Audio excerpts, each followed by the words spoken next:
Hey guys, welcome back to the Brook Trout Homestead. Today we're going to be talking about what we're doing in this piece of land that's right here behind me.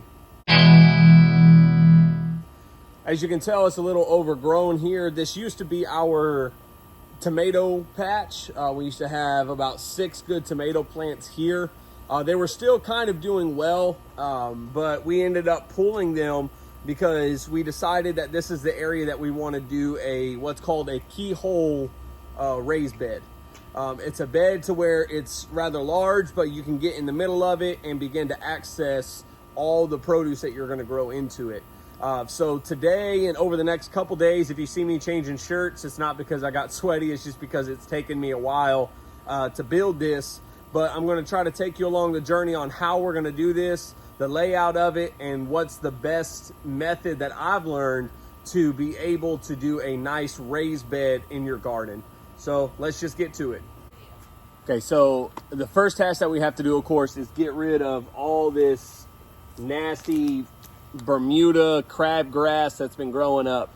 If you've been watching our videos here recently, we've been going through a lot of taking this stuff out, digging it up and removing it, because this stuff grows like crazy through the mulch. We have a video about that if you want to watch that in an earlier video. I might tag it up here if you want to watch that one. But other than that, that's what I'm about to do, is try to clear all this grass out and get all this stuff removed. And then once I get it done, I'll show you kind of the layout of the keyhole raised bed that I'm going to do. All right, so as you can tell, we got all the weeds and everything taken up. Luckily, it was pretty easy because we already mulched this really thick. So taking the weeds up was very easy. So this is how we laid out our raised beds. I'm going to show you a little bit closer, and I'm going to show you and talk you through kind of what I did. Okay, so as you can tell, like I said, I laid it all out, got all the weeds out. Basically what I did was I used these little canes right here to stake out my corners, so I know kind of how the bed is going to look. And then I just used some nylon string that I had. I ran out of that, so I had to use some orange frog tape, painter's tape, but it still works the same. But the dimensions that I used from this cane to that cane is 7 foot. And then I came in 2 foot here, 7 foot. And then I came in 2 foot on this one. And then came in from the back to there is 3 foot.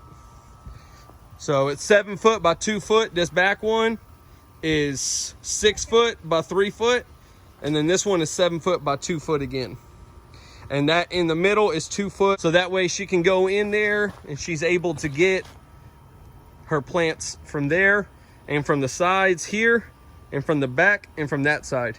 So that's going to be the size of it here.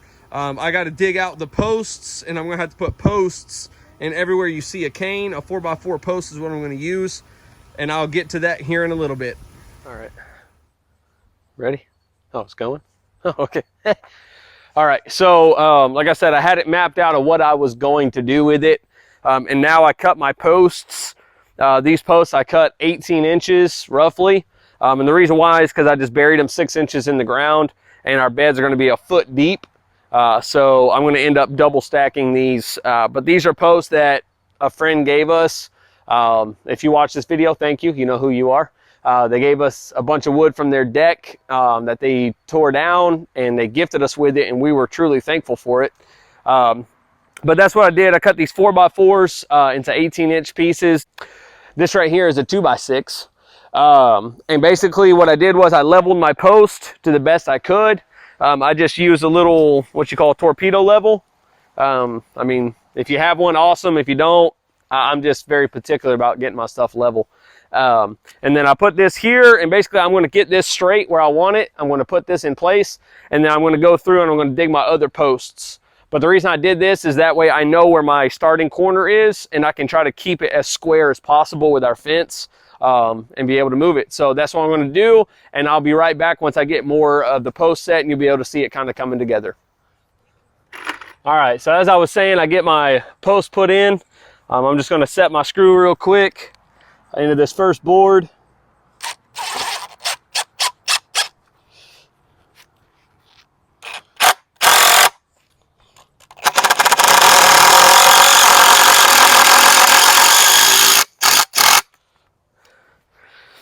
Like I said, I keep my level on it because I want my bed as level as possible when I'm putting this in. And I know you're like, wait a minute, it's moving and wiggling, which is okay. I mean, it's not going to be a sound structure. Once I put my next 2x6 on top of it and we fill this thing with dirt, it's not going to go anywhere. I'm not trying to cement this in. I'm not trying to make it to where it's going to withstand a tornado or anything, because like I said, once this bed is full of dirt, a foot deep, it's not going to move. It's not going to go anywhere. So I'm just trying to make it as quick as possible, make it look good, and go that way. So that's what we're going to do. I'm about to dig my next post out, and then I'm going to show you that process, and we're going to keep on going.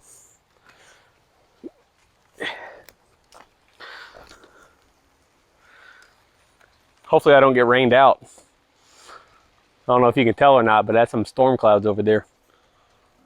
All right, so like I said, I put my other board in here, and now I'm going to dig out my post here. And it's starting to rain on me right now, so I'm going to try to get this post set, get this screwed in, and then may have to go in and call it quits for the day. I'll at least try to get this done.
All right, now that I got that in the ground right there, I'm gonna go ahead and screw this board to it.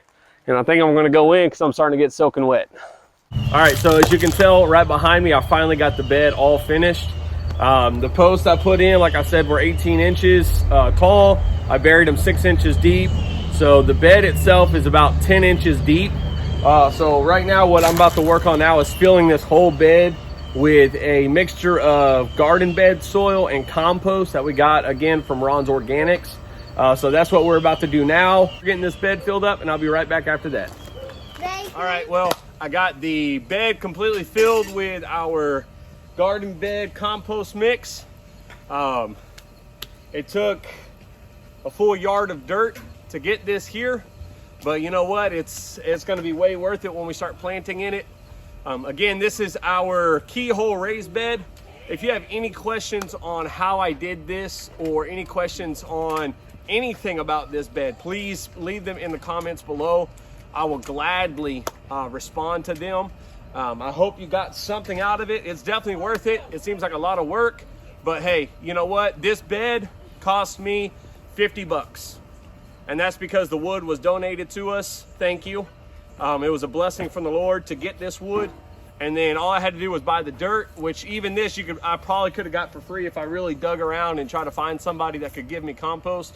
But I didn't have the time to do it. I was on a time crunch. But we're about to water this bed in really good, get it a really nice soak tonight. She's gonna plant some onions and I believe garlic in this bed, so it's gonna be great for this winter.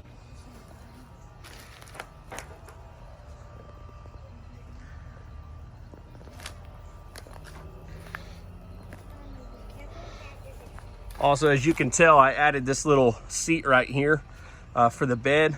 That way, whenever you try to come up to the bed or whatever, you could put your tools down, or you can even sit or kneel on this to reach the stuff in the bed behind there, just to help reach out into that. But this is a completed project.